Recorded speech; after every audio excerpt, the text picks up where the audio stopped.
वाचा म्हणे सर्वस्वे उदार, ज्याला काया वाचा मनानं देवाची शरणागती पत्करलेली आहे. बाप रखुमा देवी वरू विठ्ठलाचा वारी कर. वारी कर नव्ह बर का, मग वारी कर म्हणजे वारकरी. कोण आहे वारकरी, त्याचा अर्थ जर लक्षात घ्यायचा झाला तर विठ्ठलाचा वारी कर म्हणजे वारकरी.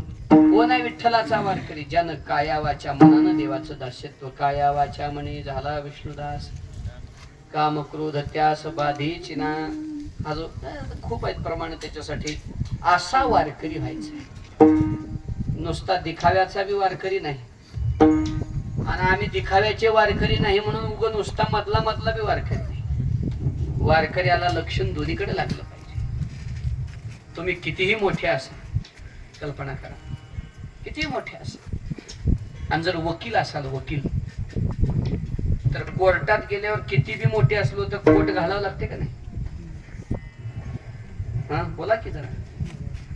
तुम्ही कितीही मोठे असाल, पोलीस असाल, आणि तुमच्या वरिष्ठांकडे जेव्हा जायचा प्रसंग येतो तेव्हा वर्दी घालावी लागते की नाही?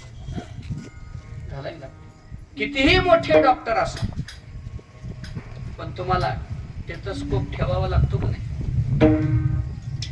तसं वारकऱ्यानं वारकऱ्याचे अलंकार असणारे गंध माळ हे आपल्या अखंड गळ्यात ठेवलं पाहिजे. सांगण्याचा अर्थ एवढाच आहे, हे वारकऱ्याचं बाह्य लक्षण आहे. आणि काया वाचा मनानं देवावर प्रेम करणं हे वारकऱ्याचं अंतर लक्षण आहे. आणि महाराज सांगतात आम्ही ते वारकरी होणार, पंढरीचे वारकरी होता थोरी जोडी हे. पण पंढरपूरचेच का बरं? तुळजापूरचे व्हा, जवळ आहे तुळजापूर. खंडोबाचे व्हा, तुळजापूरचे व्हा, काय सोनारीचे व्हा, ज्योतिबाचे व्हा. महाराज म्हणजे आम्ही लई लोकांचे होऊन बघितले, पण सगळ्यांनी आमची फजितीच उठवली. इथं दुसऱ्या देवाला नाव ठेवणं नाही, पण जेव्हा तत्व सांगायचा प्रसंग येतो तेव्हा काही गोष्टी स्पष्ट बोलाव्या लागतात. नवीन लग्न झालेल्या पतिव्रता सुनबाईनं घरातल्या सगळ्या परिवारावर प्रेम करावं का करू नये? सासू सासऱ्यावर प्रेम करावं, दिरावर करावं, भाऊजाई काय नाही काय म्हणतात, जाऊवर करावं, ननंदवर करावं. पण घरातले सगळेच नवऱ्याच्या विरोधात गेले तर कुणावर करावं?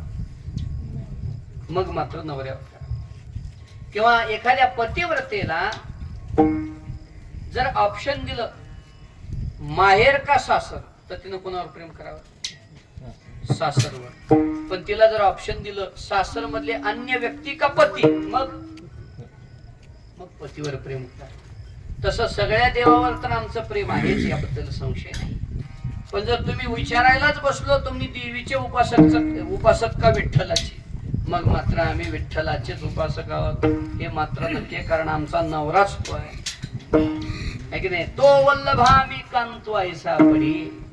ज्ञानोबराय सांगतात तो आमचा सर्वस्व परमात्मा पंढरीनाथ आहे. तुका म्हणे जाते सनकाधिक ध्यात, ते आमुचे कुळदैवत पांडुरंग. पतिव्रते जैसा भ्रतार प्रमाण, आम्हा नारायण तैशा परे. किंवा पतिव्रता निनियानिकाची स्तुती सर्व भावे पती ध्यानी मनी. तैसे माझे मन एकविध झाले, नावडे विठ्ठला विन तुझे काही. याचा अर्थ असा की दुसऱ्या देवाचा द्वेष नाही, पण तुलना करायची झाली तर मग आमचा पांडुरंगाशिवाय दुसरीकडे भाव नाही. सांगण्याचा अर्थ एवढाच आहे माझा की म्हणून पंढरीचे वारकरी. बरं करून बघितलं की काय काय केलं म्हणजे नाना साधनाच्या केल्या खटपटा, परित्या न पवती ओ याचा आधार वंठा. जाणू जाता जाणीव घाली आड फाटा, योगाभ्यासे सिद्धी रोधी तिथ्या. अनेकांचं करून बघितलं. ते एकनाथ महाराज 9 देवाची यादी सांगतात. 9 कोण कोण आमची कशी कशी बेजारी उठवली. आता मला काही सगळं पाठ नाही.